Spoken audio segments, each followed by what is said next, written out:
Hey, at the moment I am reading The Rise and Fall of the Third Reich, A History of Nazi Germany by William L. Shire, a 1960 book of history, which, it's geezily old at this point, but is still considered, I believe, one of these classics. And I mean, one of the things, other than it seems to be extremely well written and well told, is that William L. Shire was a American correspondent, news reporter in Nazi Germany during the events that he is writing this history book about.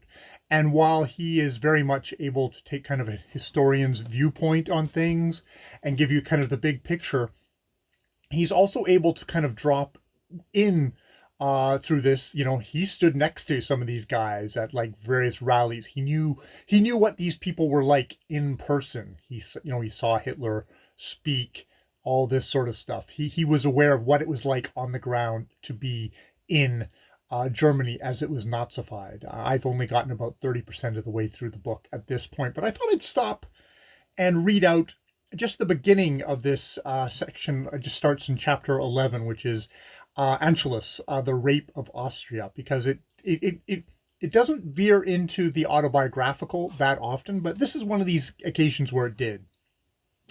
Towards the end of 1937, due to a change of jobs from newspaper to radio reporting, my headquarters were transferred from Berlin to Vienna, which I'd come to know as a youthful correspondent a decade before.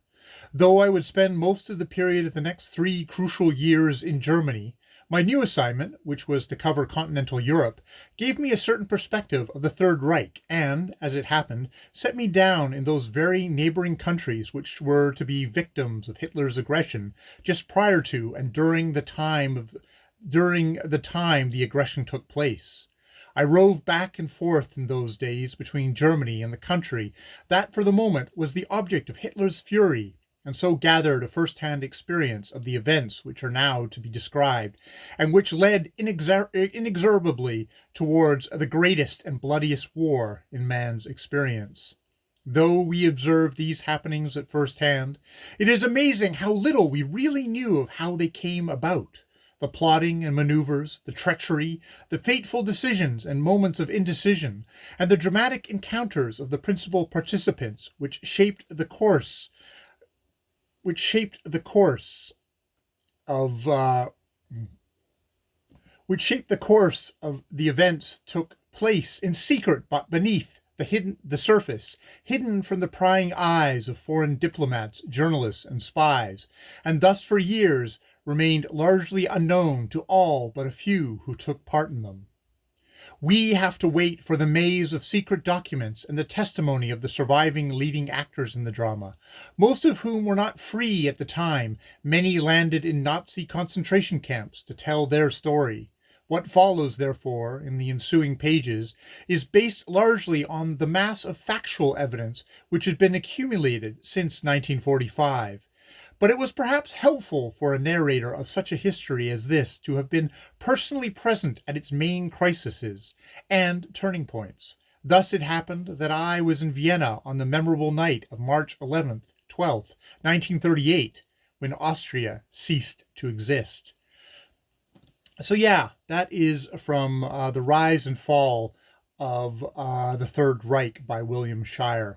And yeah, I think it gives you kind of a crucial kind of flavor of the book, that while the book is going to look at like all the stuff that became relevant later, it's told from the perspective of someone who didn't know what was going on at the time, that all this was just frightening, opaque, and the confusion, the mass onrush of events that happens, that is real life, versus the more measured, we can dip into key people's minds of what they were perhaps thinking at the time or know later, something that we can't, that God's eye view that history gives us, but told from the point of view of someone who is very much a single point of view at the time when the events actually took place. Yeah, so I thought that was a little interesting little snippet there of, being a reporter, of doing the little events, and then being a historian and looking down upon, the rise and fall of the Third Reich. So, all right, more videos later.